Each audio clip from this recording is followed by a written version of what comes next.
Salut à toi! Si tu ne me connais pas, je m'appelle Mélanie Anctil, je suis naturopathe énergéticienne. Et étant donné que je n'aime pas le mot médium, je vais dire qu'il se laisse inspirer par sa divinité intérieure. Aujourd'hui, je te fais un tirage avec mon magnifique tarot que j'ai créé avec de magnifiques images super parlantes, les mots-clés directement sur la carte, super facile à apprendre.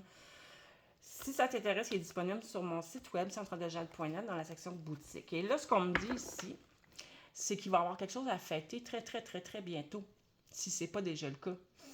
Ça peut être un mariage pour certaines personnes, mais pour moi, c'est, peu importe le domaine, c'est quelque chose là que c'est une grande réussite, c'est quelque chose qui est à fêter, c'est quelque chose pourquoi tu as réussi, tu as une étape de franchie, une grosse étape de franchie, et ça t'amène à beaucoup de stabilité. Un 4, c'est solide, c'est de la stabilité. Mais on est en train, là, l'esprit va être à la fête, ça peut être réunion familiale, réunion d'âme, réunion d'amitié, mais dans la joie, beaucoup de festivités. Avec le valet d'épée, on vient me dire que tu as de nouvelles idées, peut-être même des nouveaux apprentissages. Donc, ça peut être des apprentissages qui viennent dans ta vie par la vie elle-même. Ça peut être par ton intuition, par ta sagesse intérieure, mais ça peut être aussi quelque chose que tu découvres puis que tu vas t'engager à prendre un cours, un nouveau cours. Mais chose certaine, avec cette carte-là, c'est quelque chose de nouveau. Il y a de la nouveauté. C'est quelque chose qui commence. Et il y a de belles idées. C'est plein de nouvelles idées, en tout cas. Plein de nouvelles idées. Donc, est-ce que ça peut être un nouveau projet? Ça semble être un beau nouveau projet. Mon Dieu. Là, je parle à des personnes que ta vie va changer du tout. Encore une fois, nouveau départ. Tu te lances dans le vide. Tu vas découvrir, je pense, quelque chose qui va t'appeler, te passionner. C'est comme, ça va être plus fort que toi. Tu vas vouloir suivre cette voie-là. Tu vas vouloir te lancer. Et avec le fou, on parle de se lancer avec légèreté, avec insouciance. Mais avec le valet d'épée qui est juste avant, qui est très bien, c'est que le valet d'épée, c'est quand même quelqu'un d'intelligent, de raisonné, qui voit la vérité. Donc, les deux combinés ensemble, c'est très bien. Qu'est-ce qu'on veut me dire ici avec cette carte-là? Parce que cette carte-là veut dire de plusieurs choses différentes. Fait qu'on va aller voir... Oh non! Attends une seconde. OK. Dans mes deux interprétations de cette carte-là, le 7 d'épée, soit que tu as déjà été victime d'escroquerie, de trahison, de vol peut-être même. Regarde, le personnage, il s'en va avec le trésor vers son bateau. On t'a peut-être caché des choses. Ou sinon, ça pourrait être que ça veut dire que la voie qui t'est destinée, là, ce nouveau départ-là qui s'en vient, c'est...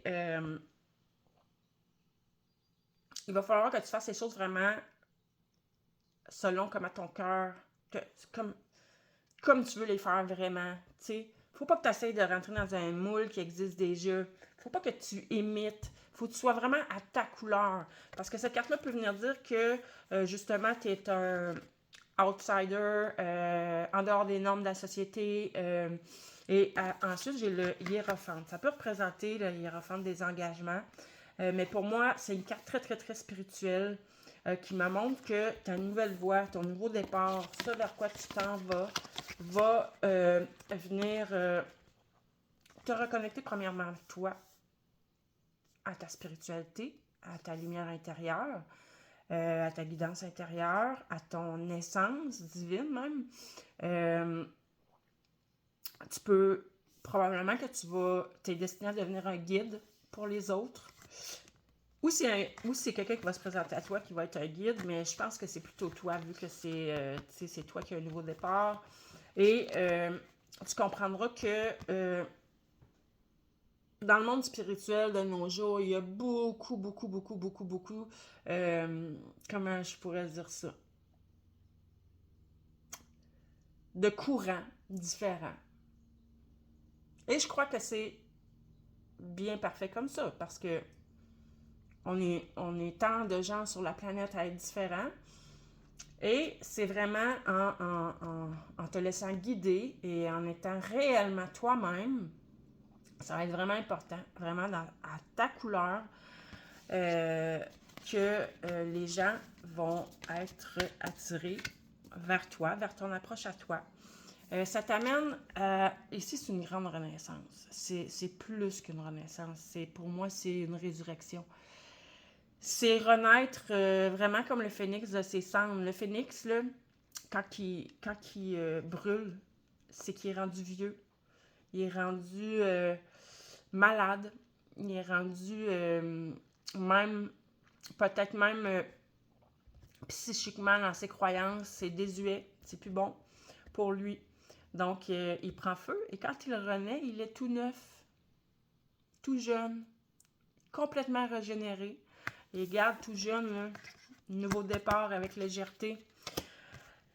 À l'intérieur de toi, là, ça va être ça. Ça va être le phénix qui renaît de ses cendres. Plein de vitalité, plein d'énergie.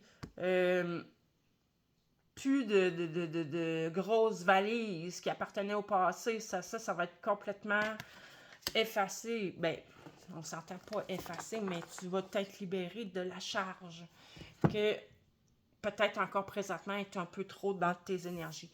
Et tout ça va t'amener dans un bien-être, là, un bien-être tellement profond, une paix émotionnelle, maîtrise de tes émotions, aligné à ton cœur complètement. La reine de coupe est une personne avec beaucoup, une très grande intuition, beaucoup d'imagination, de créativité.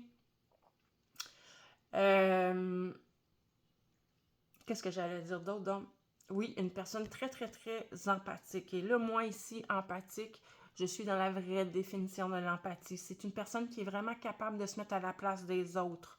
Donc, rendu ici, là, il n'est plus question de souffrir avec l'autre. Exemple, je sais pas moi, t'accompagnes une personne qui vit un gros deuil. Elle vit beaucoup de peine. Tu ne seras plus dans la sympathie. Dans la sympathie, c'est ressentir sa peine, qui appartient à l'autre, en fait. Mais la ressentir et la vivre, ça, c'est pas bon. Être dans l'empathie, c'est être capable de comprendre l'autre, être capable de se mettre à sa place. Mais on ne prend pas sur nos épaules ses émotions. Non. On reste centré dans notre cœur. On reste dans l'amour inconditionnel. Comprends-tu la différence? Donc, dans le New Age, là, puis les courants spirituels qui disent que les empathes, ce qui est appelé empathe, en fait, ça ne correspond pas à la définition, du moins psychologique, d'empathique. L'empathie est vraiment avoir la capacité de se mettre à la place de l'autre, de la comprendre, mais on ne prend pas la charge émotionnelle. On ne ressent pas l'émotion de l'autre. Quand on se met à pleurer, à ressentir de la peine, autant que l'autre en a, on est rendu dans la sympathie. Et c'est pas... Quand on veut bien aider les autres, c'est pas ça, c'est pas bon. Puis en plus, ça te crée du tort à toi-même. Donc, qu'est-ce qu'on peut dire d'autre? Tout ça est vraiment magnifique, soit du temps passant. Hein? Un équilibre, un bel équilibre est en train de s'installer, va s'installer entre donner et recevoir, justement. Tu vois?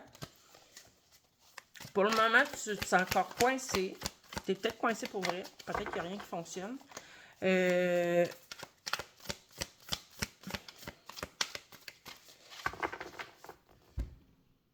OK. Ici, ce que ça me dit, c'est que tu es peut-être coincé. J'ai plus beaucoup de temps. Tu es peut-être coincé physiquement, dans les faits. Tu es peut-être réellement coincé. Mais à l'intérieur de toi, tu ne l'es pas.